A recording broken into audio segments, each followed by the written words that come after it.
Right now at noon, the first measles death reported in the U.S. in a decade. We have the latest on the outbreak in Texas. Plus, Spokane Police Chief on Capitol Hill speaking to the danger of fentanyl and the ease of trafficking them in. How one bill could change that. And yet another fight against that flight, that could have a disastrous outcome. What the latest investigation reveals here. And later, an Oregon community scrambling for solutions to protect teens from speeding trains. Your news at noon starts right now.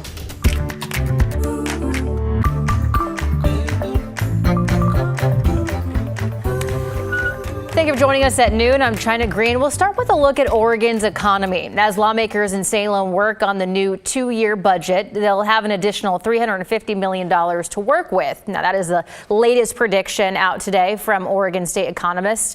Now, while that's just a fraction of the budget, it will help lawmakers as they have difficult choices to make this legislative session. So what is the reason for this increase here? Well, the forecast expects $550 million more in tax revenue than predicted in December, but that is offset because of economists thinking that Oregon will end the current budget cycle with $200 million less. And you'll remember that lawmakers held a special session in December to pay for wildfire funding.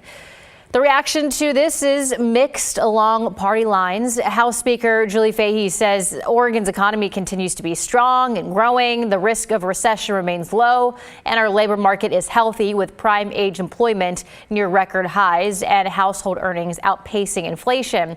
House Republican leader Christine Drazan says that the forecast should be a wake-up call. She wrote that intentional policy decisions have hollowed out our private sector and natural resources, resulting in a weak economic foundation that's dependent on taxpayer dollars.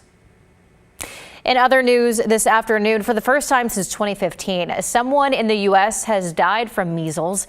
Health officials confirmed that it was a child in West Texas who was not vaccinated. The Texas Department of State Health Services said today that the child had been hospitalized since last week. There's a large outbreak in Texas right now with 124 measles cases across 9 counties. Today, Health and Human Services Secretary Robert Kennedy spoke about the measles outbreak. We're watching it. We put out a post on it yesterday, and we're going to continue to follow it. Incidentally, there have been 4 measles outbreaks this year. In this country last year, there were 16. So it's not unusual. We have measles outbreaks every year. Governor Greg Abbott called the death a tragedy, and according to the CDC, measles was considered eliminated in the U.S. in 2000 because of widespread use of the measles, mumps, rubella vaccine, but vaccination rates have dropped in recent years. Now at noon, the Senate Committee on Commerce just finished a hearing centered on combating the drug trafficking crisis. The Spokane Police Chief Kevin Hall testified in support of an anti-drug trafficking bill. Now, this bill, introduced by Washington Senator Maria Cantwell, aims at stopping the shipment of illicit drugs using canines and non-intrusive technology. Chief Hall said at the hearing, a major way of trafficking is through legal form of entry, concealed in cargo trucks, RVs, and luggage. Fentanyl trafficking has direct and violent consequences. A harrowing example of this occurred in Spokane when an investigation where traffickers using I-90 transported bulk fentanyl pill loads to Spokane from the Tri-Cities area. Spokane PD and federal partners, after an intensive investigation, interdicted the trafficker, resulting in a violent midday shootout with Spokane police officers that endangered innocents, including small children who were in the area. Chief Hall also mentioned the Senate bill would strengthen policy's ability to detect fentanyl before they reach the streets.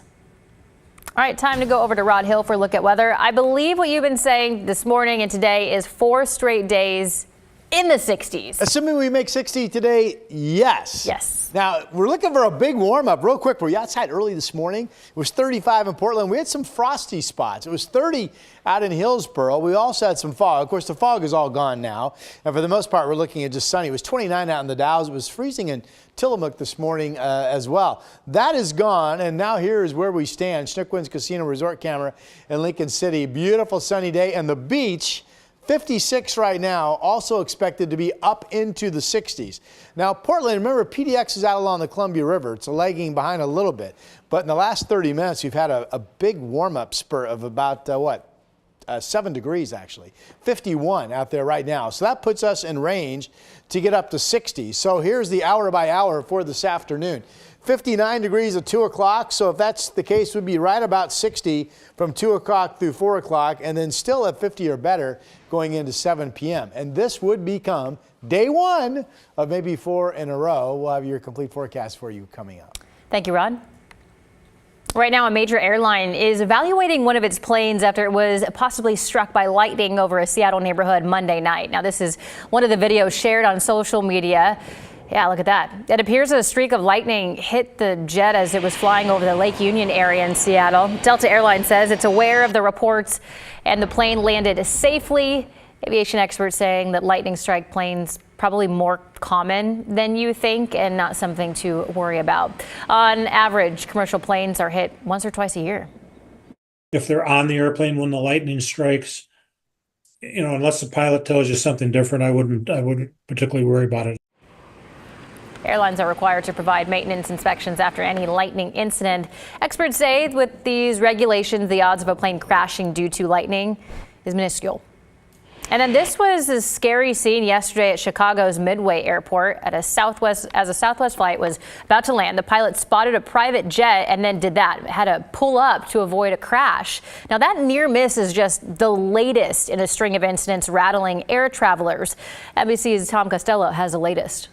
Good day. The NTSB chief says that this appears to have been a case in Chicago at Midway Airport where the business jet pilot did not obey air traffic control instructions to hold, instead proceeding right across a runway that Southwest plane was about to land on. And those two pilots in the Southwest plane are being hailed right now as heroes for actually very quickly hitting the gas, if you will, and going up and around and missing that private jet that had crossed the runway right in front of them. It comes after a series of close calls, disasters, and crashes nationwide, including here at Reagan Airport. 67 people killed with that mid-air crash involving a regional jet and an Army Black Hawk helicopter.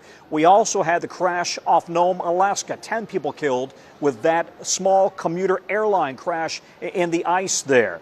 We had a medevac crash in Northeast Philadelphia, 7 people killed there. And then in Toronto, of course, that horrific crash landing in which the plane caught fire and flipped over. Amazingly, nobody killed, but more than 24 suffered some form of injury. The NTSB and the FAA investigating every one of these in coordination, of course, with Canadian authorities. So far, there does not seem to be anything that ties all of them together. Instead, this seems to be a series of unrelated aviation incidents, really a coincidence that after 16 years of no deaths involving commercial aviation, we've had the string. But right now, the concern and the focus is on what happened at Midway Airport on Tuesday, in which that private small business jet crossed right in front of the Southwest plane. Thankfully, those Southwest pilots managed to pull up and get out of the way and save the day. It very often comes down to pilots acting very quickly. Back to you. Back here locally, there is a growing concern in Woodburn. Several teenagers struck and killed by trains in almost the exact same location.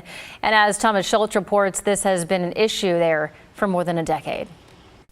There's a consistent theme at the crack of dawn in Woodburn. Drivers on their way to work, buses carting kids to school, and high schoolers walking to class. But many of those teens cross train tracks on their way. It's dangerous. The train goes way too fast, high speed. Claudia Rojas is a Woodburn parent. She has a teenage daughter who is friends with a 15-year-old who was hit and killed by a train in January. My daughter has been grieving. She's been grieving, and we've been suffering. We've been grieving as well. It's been affecting us all. And this isn't the first time this has happened. The past almost 10 years now, there's been 3 teen deaths that have occurred. Now, families are demanding change. My only idea would be maybe a fence as a short-term solution. City officials agree. In early February, city officials sent a letter to Union Pacific asking the company to reduce train speeds, add fencing, and adjust train schedules. We're very concerned about our citizens here in Woodburn and the accidents that have happened. We feel extremely sorry for the families. In a city council meeting, board members were optimistic improvements would be made after years of little change. They say after the most recent teenage death, Union Pacific examined the railroad. Though to families in Woodburn, change can't come soon enough. It's just concerning with the deaths that I have heard of so far. So I'm just worried about my kids and also the kids in the community. Thomas Schultz, KGW News. In an email, Union Pacific acknowledged its trains, along with Amtrak's, have had fatal accidents in Woodburn and say that they are working with local officials to improve safety. One way they're doing that is by going to Woodburn schools and holding presentations on railroad safety.